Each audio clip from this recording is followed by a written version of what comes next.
All right, welcome to the inside of my RV. I'm gonna stop calling it a travel trailer. I've been told that apparently RV is much more accepted, even though trailer is more specific.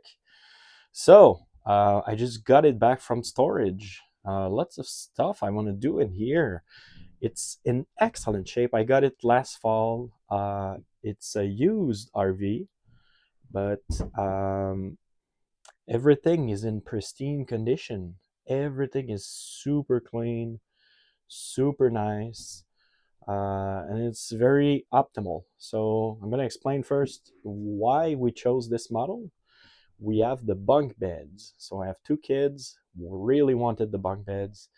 I do not have a ladder on purpose. They can just jump, well, not jump, but use the back seat as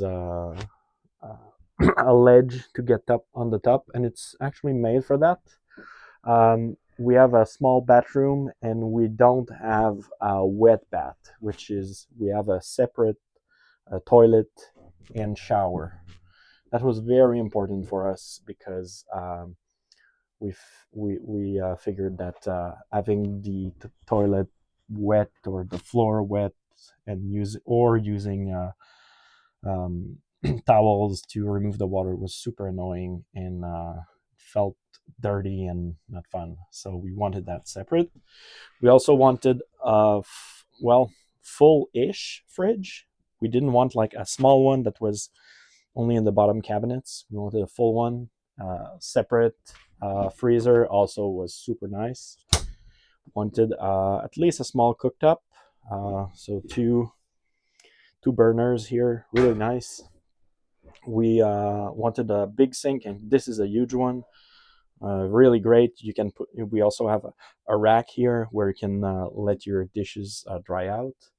We wanted good storage, so we have good storage.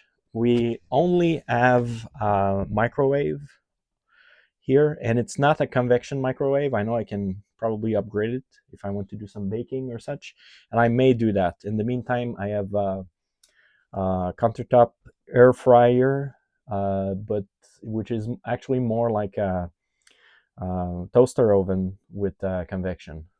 That's the format I have.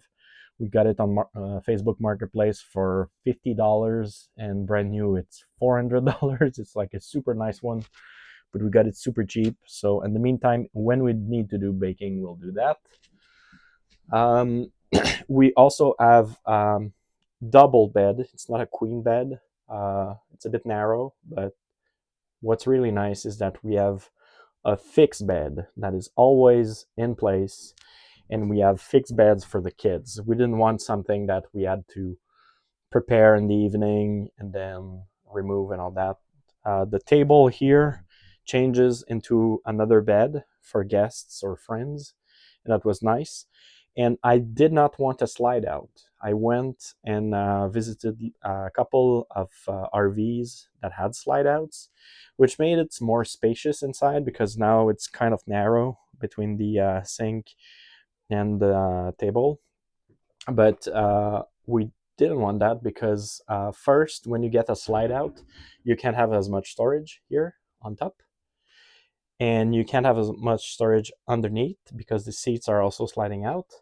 And very often it's a lot more complex. You have more sealing issues on the side, you have more mechanisms, so it tends to leak very often. And I have a sensor, a wall sensor, that can detect moisture in walls, and they were always going off when I visited the travel trailers or RVs with slide outs. It's also something that annoyed me because all the space inside is usually figured out based on the fact that you always have the slide out, and that ended up making this space here extremely narrow. Now I can probably fit a kid's bike or something in here, which is really cool. So yeah, really like the layout right now. I have a very good ceiling fan here, and it's quite silent, super nice, draws a lot of air, and it's really cool. But the main one in the bathroom is extremely stupidly small, disgusting, and super loud. So I really want to change that one and listen to that. I don't know if you can listen because I'm trying to have my small mic that doesn't get so much noise, but let's try. Yeah, this is bad. Let me get the mic close.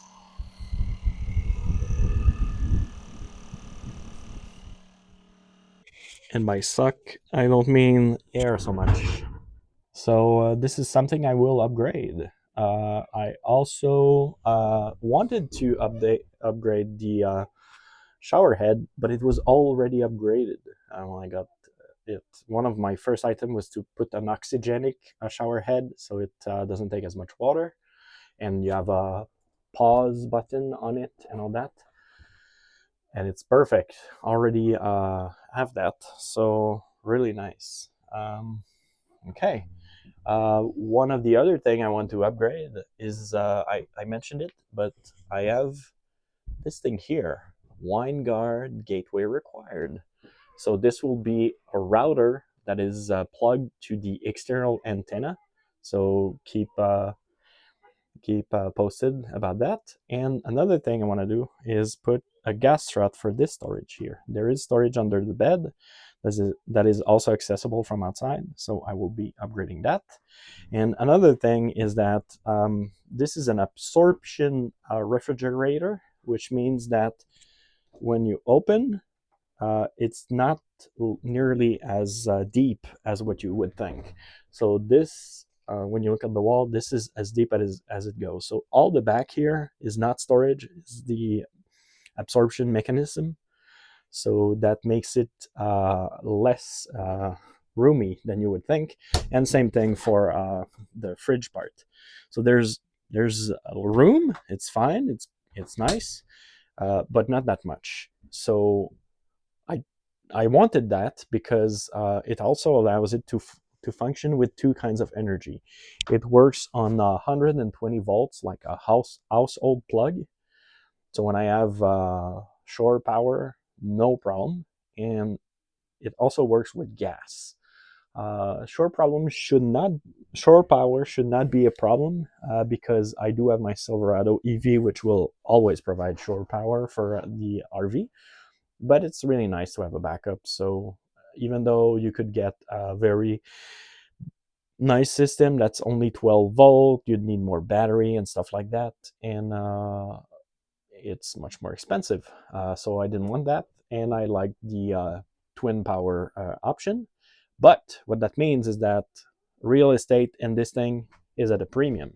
And one of the thing I did not want is like a water filter in there, like a jug or something, or carry a water jug. Also, really annoying. So, don't want that. So, what I'm going to do is that I am going to put a water filter here. Couple of constraints that I have. I don't want to put another hole in the countertop. That sounds like a recipe for disaster or future problem. So, I want everything to run through this hole, and I want everything to be hidden in the back here behind the plumbing, which is already dead space essentially. So I can run something here. So I have found something really expensive though, but it should make drinkable water from my tank on the road, or if I don't trust the camping water supply and everything, this should keep my family absolutely safe and healthy. Don't want to get sick when you're on vacation. It's a sure disaster way to not be really on vacation. And I do trust my septic system in the RV, but I don't want to test it that much. Yeah.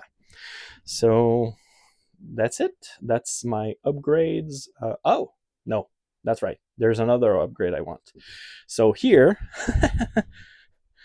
I I have a 120 volt outlet, and I have those USB port and 12 volt lighter jack, and these are the only USB port in all the RV. I don't know why. And as you can see, I have to press on the mattress to get access to it. So that means all the wires are kind of bent, and I don't like that. But I have a headboard over here, so I will probably think about something. Maybe here, I don't know. Yeah, that would probably be fine. To put a 12-volt outlet for USB to charge our device while we are sleeping. And yeah, so this could be a charging station in there. So this will probably be upgraded soon. So I'll show you how I do it. I also upgraded some of the lights already.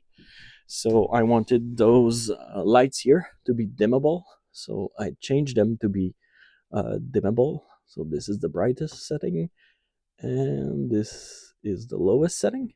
And one other nice thing is that if you hold, it turns in blue light mode for a night reading or something. So those are very nice. They were kind of expensive, but the installation is super easy. You can even do it if your battery is still connected. There is almost no danger. At least that's that's what I figured. So I did it without disconnecting anything. 12 volt doesn't scare me so much. I wouldn't do that on 120, but yeah. So yeah, this is all my upcoming projects. Maybe some more. Who knows? All right. So see you soon.